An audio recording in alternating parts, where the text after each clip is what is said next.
filho se vê, Jesus usa essa imagem para dar indigência total, ou seja, aquele espírito jovem, que é o nosso caso, espíritos jovens que nós somos, no conhecimento e no sentimento, distanciou-se de vez dos valores da sua casa, ou seja, colocando para nós, distanciamos-nos todos da nossa genética divina, narcotizados que somos, que estamos, pelos valores de nosso ego ainda muito infeliz, experimentando como aquele filho pródigo a fome, a humilhação, a vontade de comer até as alfarrobas de que se alimentavam os porcos, vendo os porcos ressonarem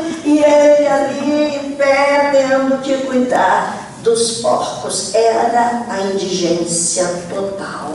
Era a lama, era o chão, era a humilhação, misturado ali com aqueles porcos, com aquelas alfarrobas. E assim aconteceu com a nossa humanidade.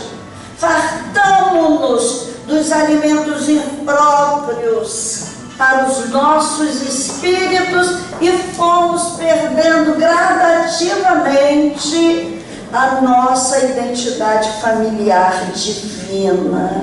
Fomos nos esquecendo de nossa genética, adaptando-nos a novos valores e cada vez mais novos de tal maneira que hoje perdemos a capacidade seletiva. Não sabemos mais selecionar valores.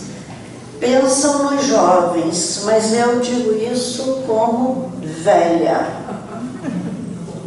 Todo mundo pensa que os jovens é que defende o jovem, mas estamos todos nós no mesmo barco, afastados de Deus, e esse símbolo do filho pródigo, para mim, o mais forte dessa história. Desculpa, não vou poder ficar olhando você.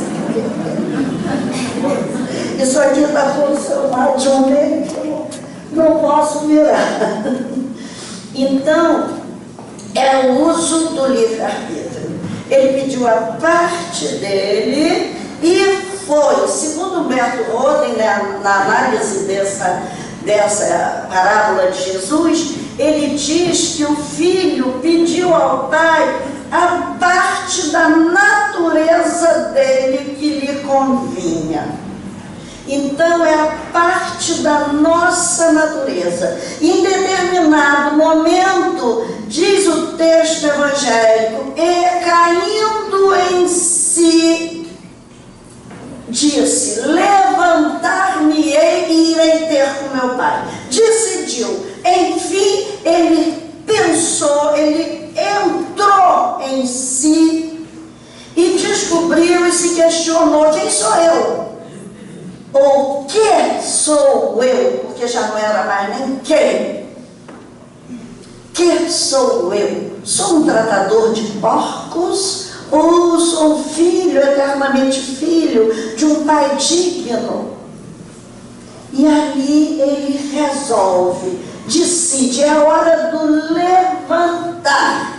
Então é Humberto Roden ainda que nos esclarece que o ingresso no eu que ele fez naquela hora promove o egresso do ego, a expulsão de seu ego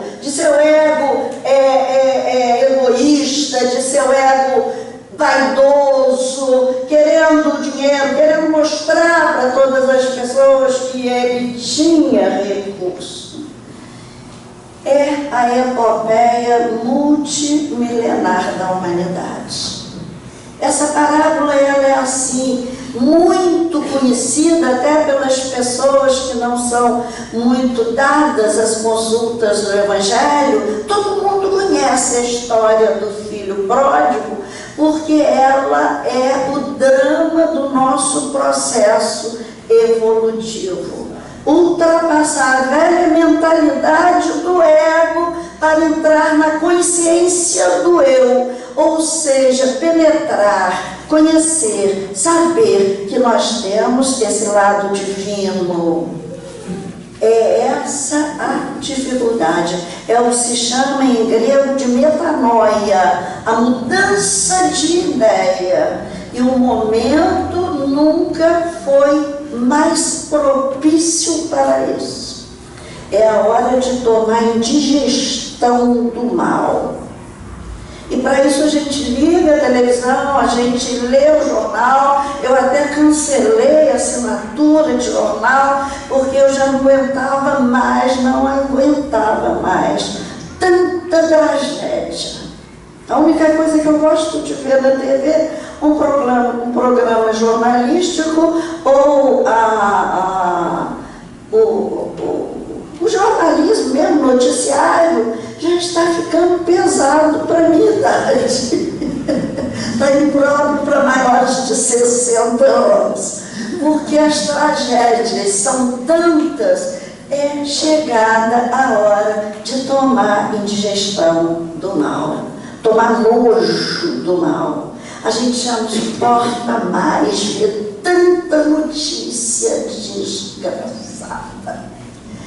E isso, no decorrer dessa história de nossa vida, muitos filhos de Deus têm vindo ao mundo para trazer-nos, avivar em nós a nossa origem divina. O próprio Filho de Deus veio à Terra, veio trazer, avivar, dizer, falar de Deus. Deus é o Pai que não dá pedra ao Filho que pede pão, tirar aquela imagem horrível do Deus vingativo e nos trazer uma imagem de um Pai compassivo. E essa parábola, que é a parábola do filho pródigo, e que o professor Clóvis Tavares dizia que ela devia ser chamada a parábola do pai compassivo e não do filho pródigo. Mas nós sempre olhamos muito mais os defeitos, vimos o defeito, a doença do filho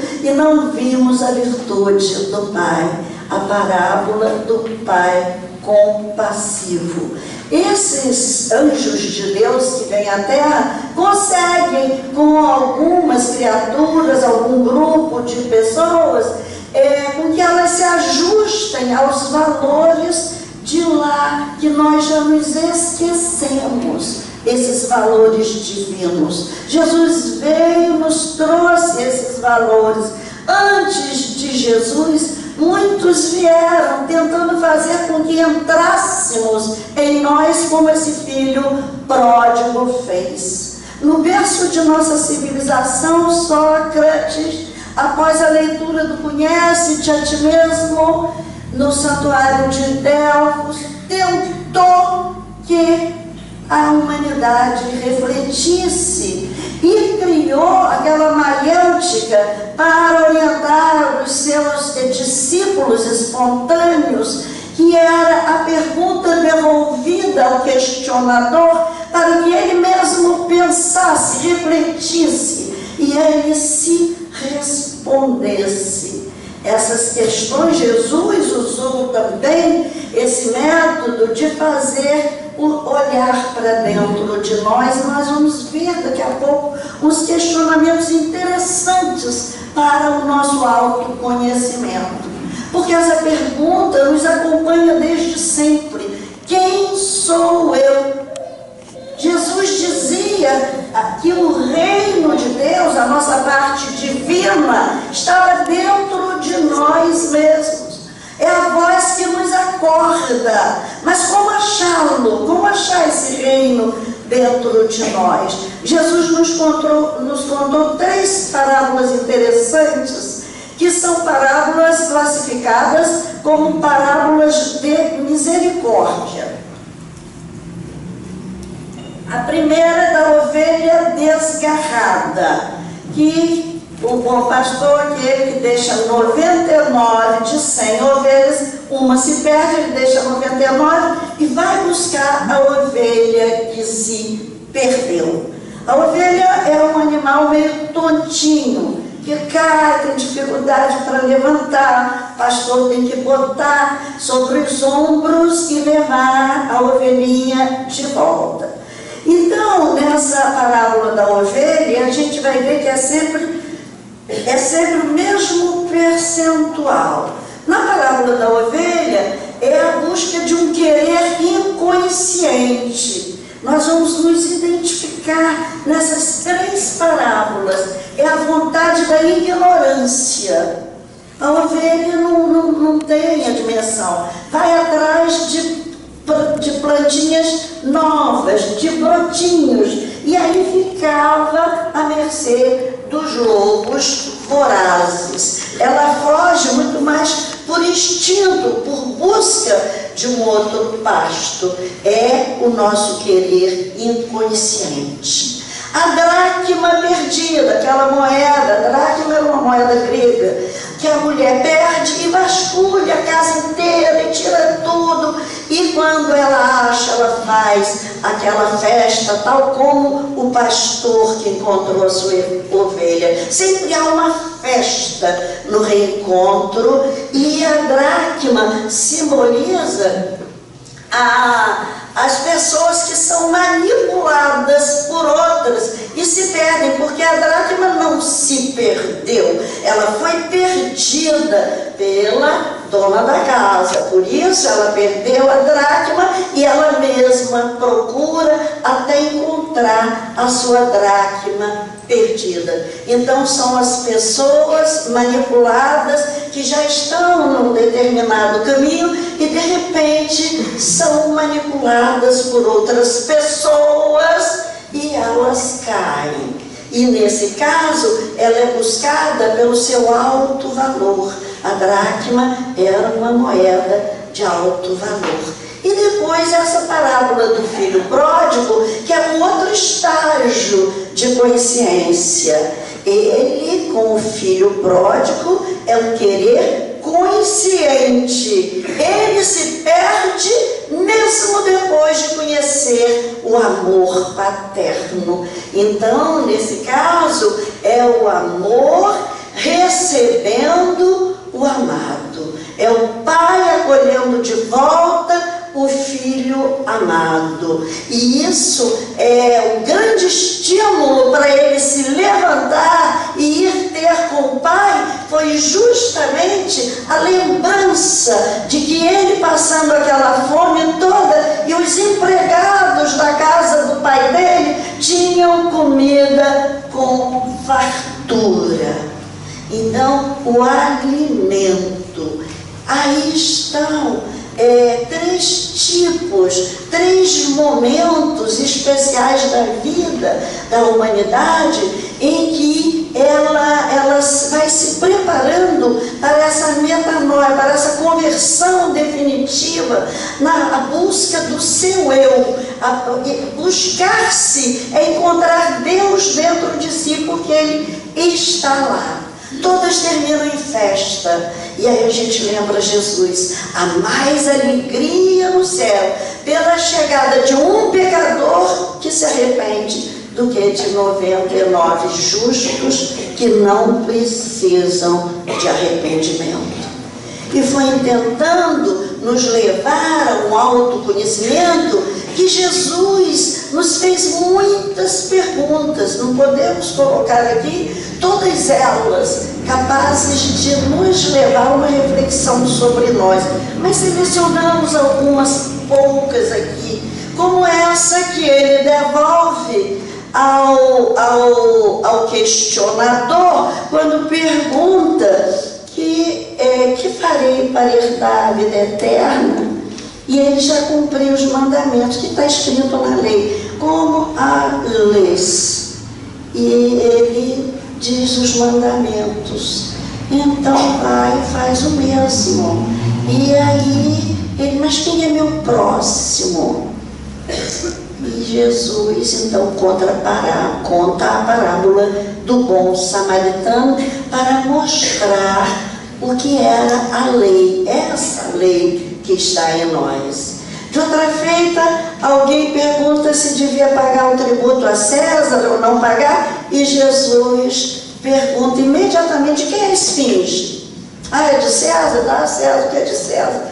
Dá a Deus o que é de Deus. Esse é outro questionamento importantíssimo. Eu vim até com um amigo mineiro que me trouxe hoje, e nós viemos questionando justamente isso, essa questão do dinheiro Deus da hora, do consumismo desenfreado dessa hora.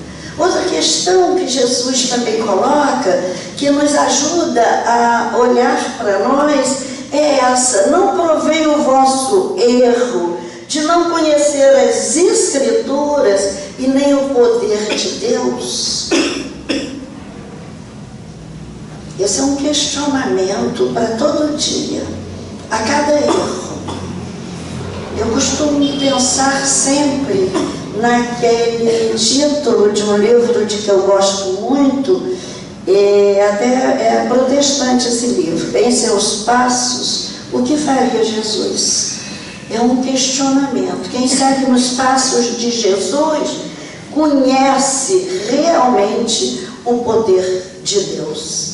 Outra questão que Jesus nos coloca, e essa muito própria para todos nós nesse momento, e para mim é muito forte.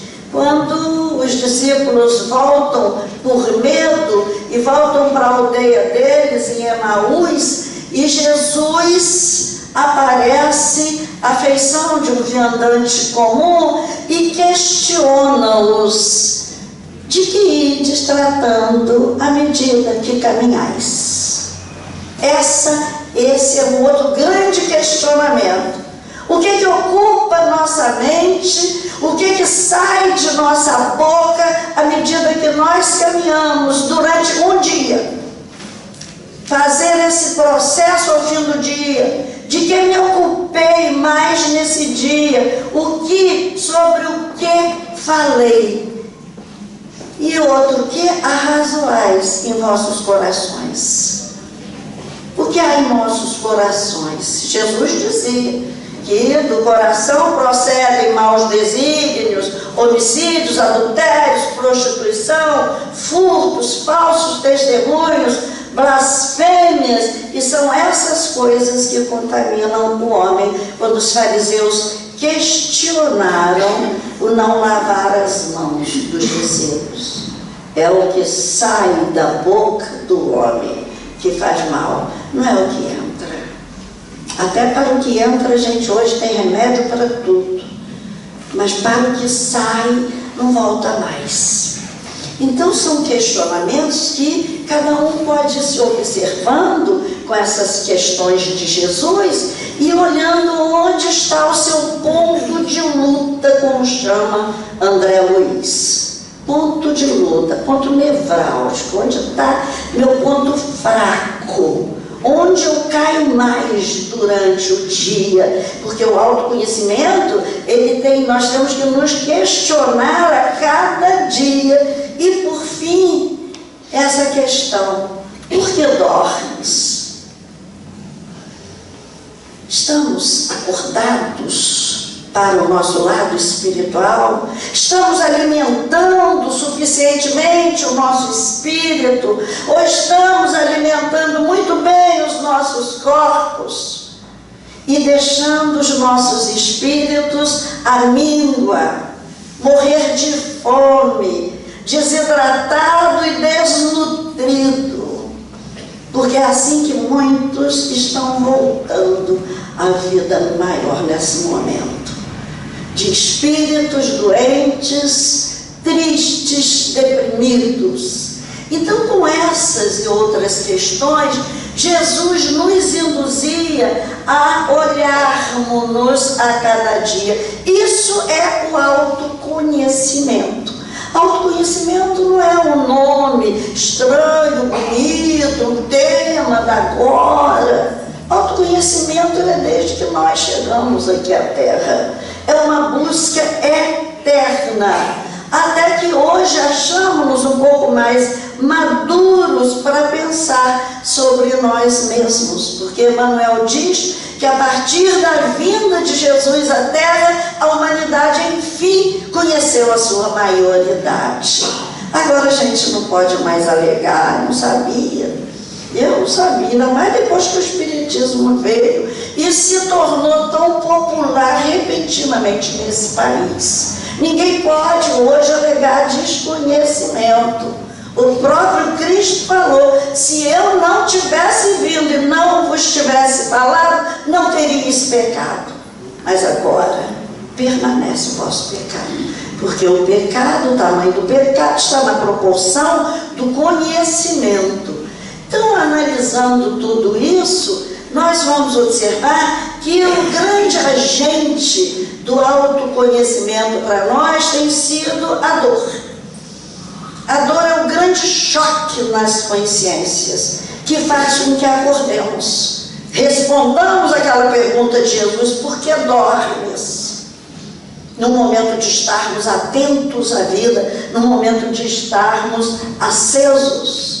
Eu lembro de uma amiga muito querida que está comigo sempre hoje no grupo espírita, que era uma pessoa muito, muito querida, minha amiga, desde 8 anos de idade. Acompanhamos-nos a vida inteira. É uma amizade linda, um amor. E o filho dela, um dos seus filhos, um médico lá na França, suicidou. E a partir desse suicídio, essa criatura quase enlouqueceu. Esse filho era tudo na vida dela. Era pesquisador de uma multinacional, vivia viajando, fazia conferência num país e no outro, e teve uma depressão profunda e, de repente, de um dia para o outro, falamos com ele um dia, no outro, ele estava morto. Essa amiga se desesperou, se trancou no quarto escuro, não saía do quarto, até que eu, com a intimidade que aquela amizade me dava direito, eu arranquei a força do quarto e a coloquei no trabalho. Mas ela era de uma arrogância com todo mundo, de uma prepotência muito grande, uma profissional muito respeitada, muito benquista, e eu nunca dizia para ela que ela era assim. Para quê? Eu tenho que esperar que ela se veja. É o autoconhecimento.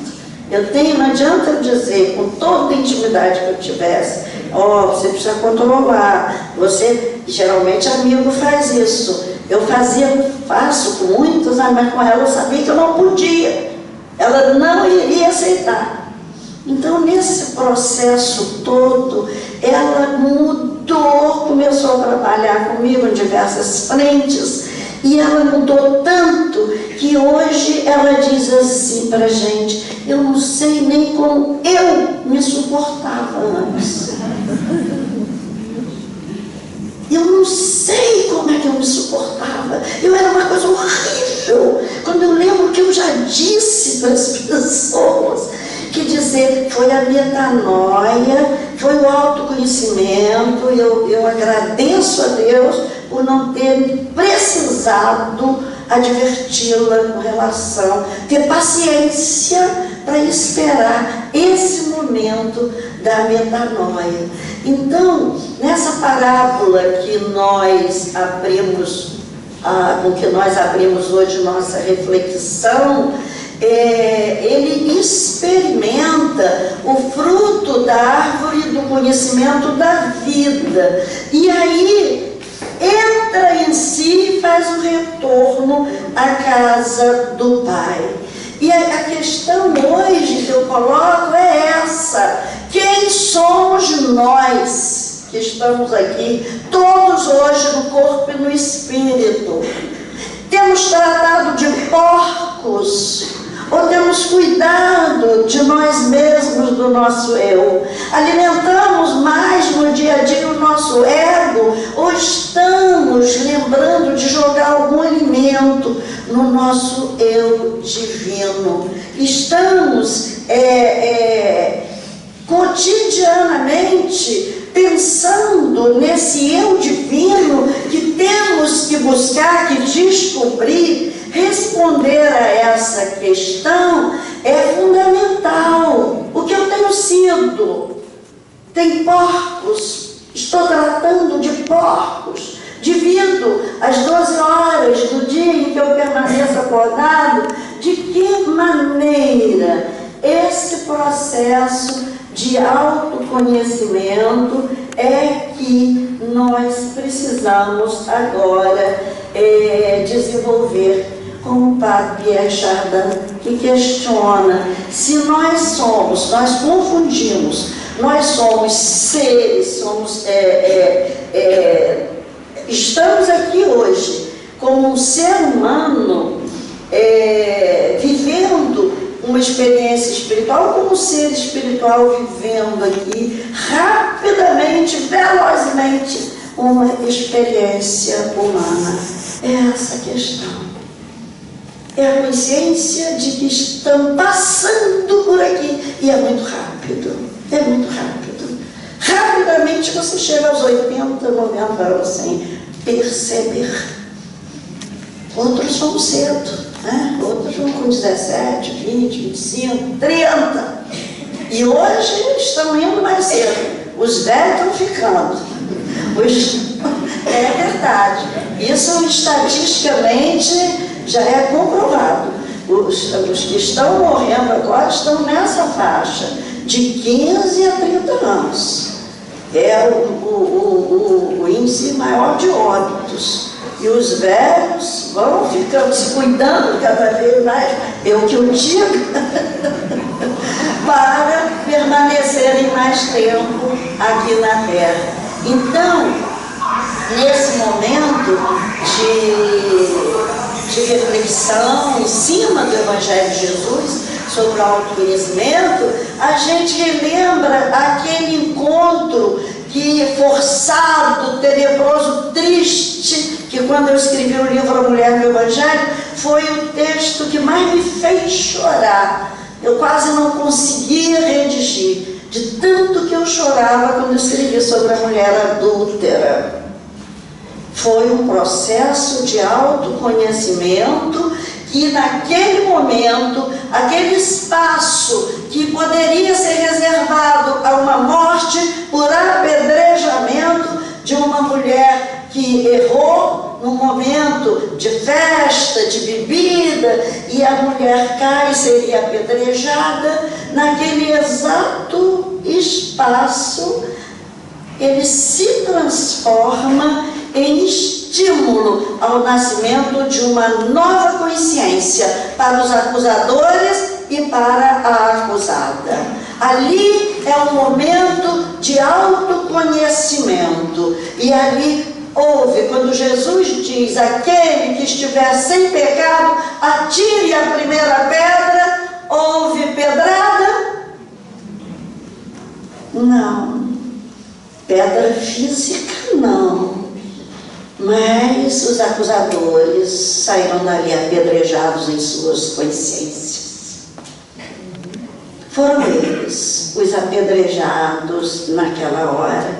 E essas pedras é que devem acordar as criaturas nesse julgamento pequeno, sem conhecer o processo de vidas de cada pessoa.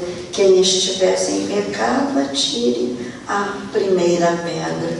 Então hoje, no crepúsculo dessa civilização, um pouco mais amadurecidos, continuamos a nos questionar: quem sou eu?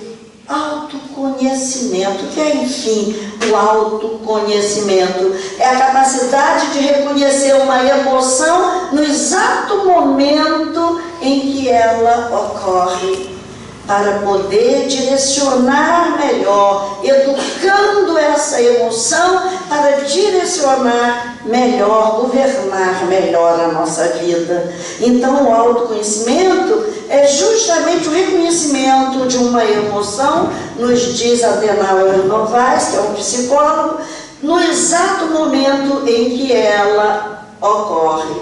E isso com o objetivo de evoluirmos todos enquanto crescemos crescemos enquanto espécie humana, nós vamos promovendo com o nosso autoconhecimento a evolução das criaturas que nos cercam. E a palavra-chave do autoconhecimento é disciplina.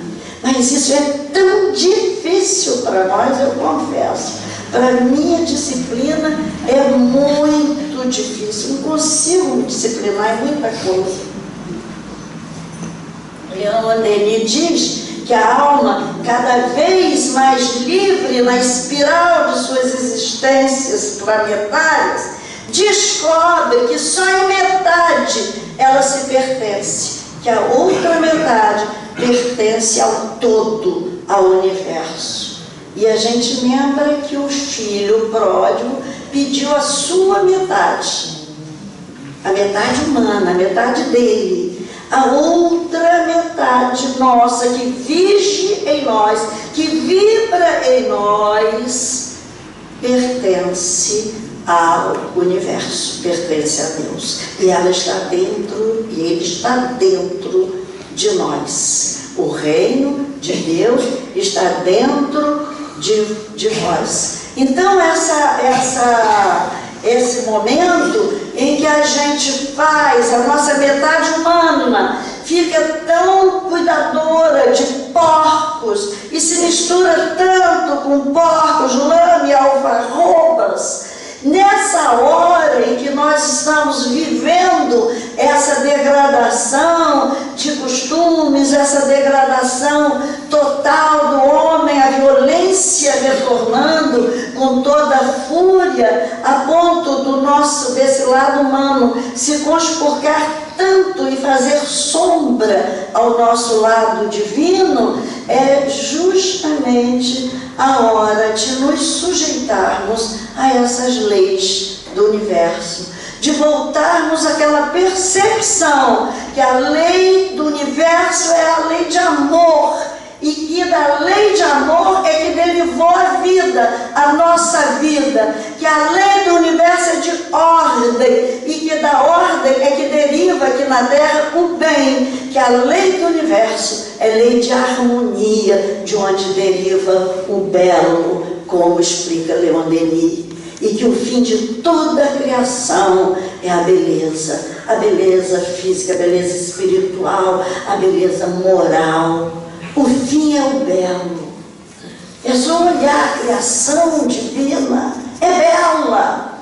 Um pôr de sol hoje esplendoroso na estrada. Foi um prêmio essa viagem até aqui, com a visão, e eu imaginava a grandeza do amor de Jesus e fazer um planeta desse para nós. Então, viver é isso, é ordem, é harmonia e é amor. E nós estamos fugindo desse nosso lado divino e crescemos convivendo nas experiências, porque vamos acumulando experiência através da convivência e vamos adquirindo ao mesmo tempo virtudes na convivência. Sem a convivência é impossível esse crescimento. Então toda a experiência se expressa pela cultura, e a cultura é esse fazer de todo dia entre os homens, na convivência uns com os outros, que é a soma das lições infinitamente repetidas. É isso que faz a cultura de cada povo, de cada nação, de cada grupo, de cada família. Cada família tem no seu núcleo a sua história. Isso é a cultura, e se faz na convivência. E a virtude também, que é o resultado dessas experiências recapituladas sempre. Voltamos às vezes no mesmo grupo familiar por muitas reencarnações, recapitulando às vezes profissões, a mesma profissão, recapitulando o grupo, a ligação afetiva com aquele grupo familiar. E é nesse bojo de de família, de comunidade, de nação. E é assim que nós vamos caminhando dia a dia, sempre nos perguntando: quem sou eu? Há sempre um momento de olhar para dentro de nós. João Batista, precursor e primo de Jesus, fazia uma terapia, acho que foi o precursor da terapia de grupo, da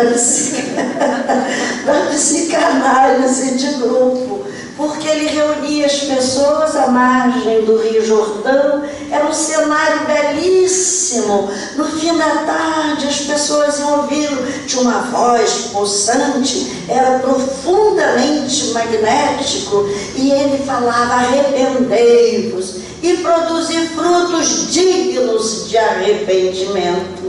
E as pessoas, tocadas por aquela beleza, por aquela emoção, por aquela seriedade, pelo magnetismo puro daquela alma, começavam a confessar os seus erros e a botar para fora, fazendo um inventário moral de suas vidas, e eles iam se curando paulatinamente. E João Batista tinha um sem número de seguidores, muitos depois foram seguir Jesus. Então ali ele pedia esse arrependimento. Os fiéis entravam em si, como fez o filho pródigo, olhavam, reconheciam seus erros, falavam deles publicamente, e era o início de uma vida nova. Era um processo de autoconhecimento, um processo, nem posso dizer rudimentar, né? Porque hoje esse processo continua, as pessoas pagam e pagam caro, né? João Batista fazia isso de graça. Fazia isso de graça para um povo. E a produção de frutos de arrependimento, de falar das suas dores. Esse fim de semana, meu filho, que faz teatro, é ator, trabalha no Rio, veio passar o fim de semana comigo, né? E conversamos pela madrugada, assim, na cama, coisas que nunca havíamos conversado. Falamos sobre como cada um ficou depois da morte, né? Eu perdi 2 filhos, e ele me contando pela primeira vez como ele ficou, e eu contando para ele. Fomos descobrir que vivemos comportamentos muito semelhantes. E eu botei aquilo tudo para fora, com um filho que sofreu a mesma coisa que eu. E aquilo me fez tão bem. O dia seguinte eu amanheci tão mais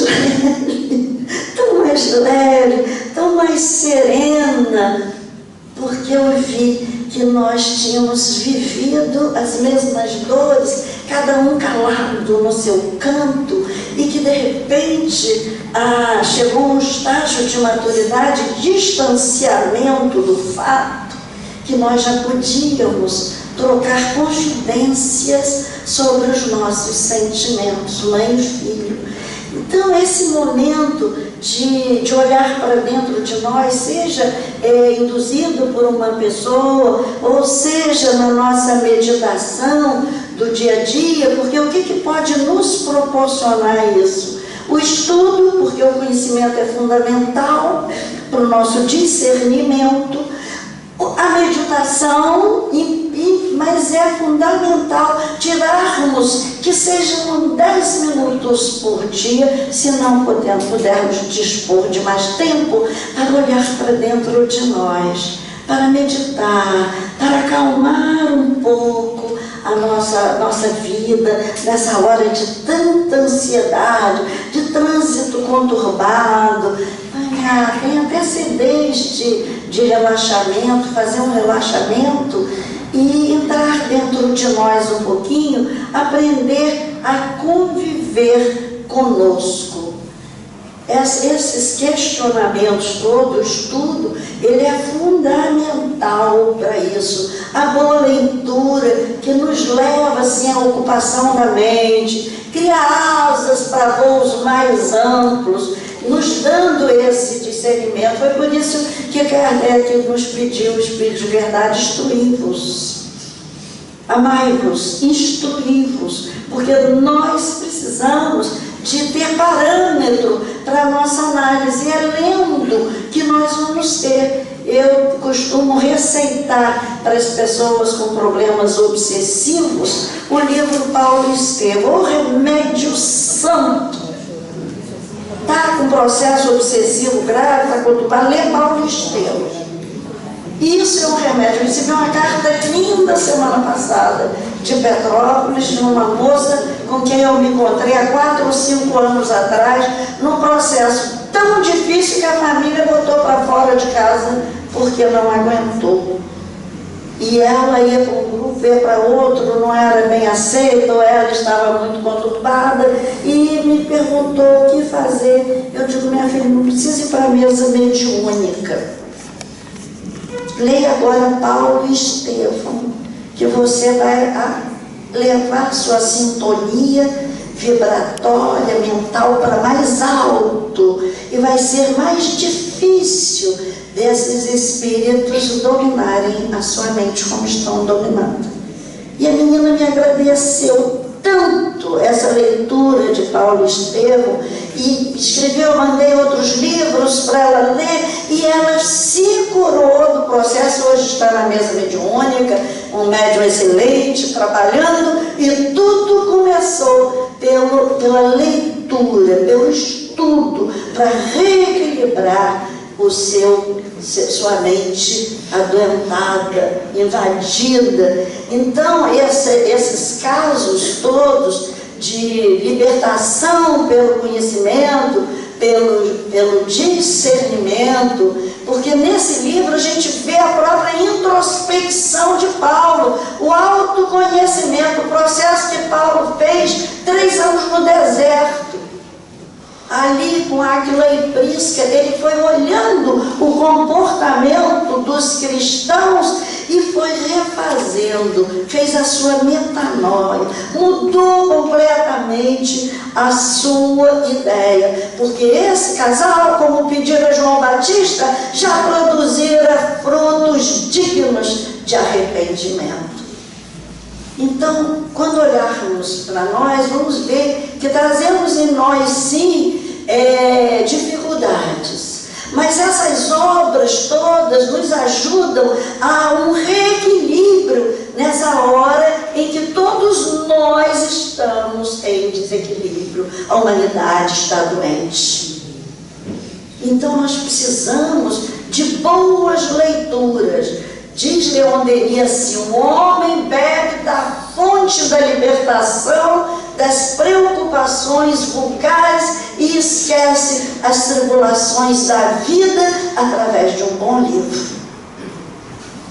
Então é fundamental para isso, para a nossa meditação, que é o refúgio e santuário para o acolhimento de nossos próprios espíritos nessa hora de medo e de dor. É necessário, é fundamental que aceitemos esse convite de Deus pela inspiração e que interfonemos para Deus, para uma conversação sem palavras. Se puder ser toda noite, é uma maravilha. Eu sempre falo, e já falei aqui milhões de vezes, vou morrer repetindo isso. Um versículo do Sermão do Monte, que seja por noite. Lê um trecho, se tiver mais tempo, se aguentar, do Sermão do Monte. Faz uma luz na casa inteira. Então, estudo, meditação e trabalho, sem perder longo tempo nessa introspecção, sem proveito. A introspecção deve ser feita sempre com Jesus. E como diz La Fontaine, na Revista Espírita, pede que a gente trave conhecimento com o nosso caráter. Travai conhecimento com o vosso caráter, mas não aduleis, porque as crianças aduladas se tornam más, e seus aduladores são os primeiros a experimentar o efeito. Quase sempre nós queremos nos justificar quando descobrimos que os nossos defeitos. Então, nessa hora de reflexão, em que nós ainda uma vez nos perguntamos quem sou eu, lembrar também que não podemos arrancar abruptamente as nossas raízes defeituosas, mas muito profundas dentro de nós, mas podemos empreender a nossa renovação dia a dia, pouco a pouco, como fazia Santo Agostinho, que se interrogava ao fim do dia se ele não havia ferido alguém, se alguém podia ter alguma coisa, se ele pudesse ter magoado alguém, se alguém teria alguma mágoa dele naquele dia. É dia a dia, é aos poucos, senão nós não suportamos. E nesse inventário moral, considerar também as nossas boas qualidades.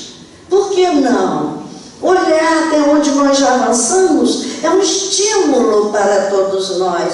Há pessoas, eu conheço espíritas, que vivem assim jogam-se no chão. Quem sou eu? Não sou digna, não sou... Sabe, uma atitude que às vezes nem nos parece muito sincera. É o Cristo que faz por mim, é o Cristo. E se anula totalmente. Nós temos que olhar para dentro de nós. Aliás, é uma prática do Naranon, dos alcoólatras anônimos, da pessoa fazer o seu inventário moral e olhar para dentro de si e vislumbrar assim, as suas dificuldades e as qualidades, o que ele já pôde avançar até agora. E nesse momento em que todos nós sofremos com as nossas impossibilidades, com as dificuldades que trazemos dentro de nós, de identificar esse nosso eu e que continuamos a alimentar o nosso ego com as alfarrobas sujas. É hora de voltarmos ao Evangelho de Jesus, que é alegria, que nos dá coragem, que nos dá fé em nós mesmos. E vamos ouvir a voz de Cristo nesta hora, quando cada um de nós, nesse instante, questiona e olha para Cristo, Jesus, quem sou eu? E do alto, Jesus nos responde: vós sois luz. Muita paz.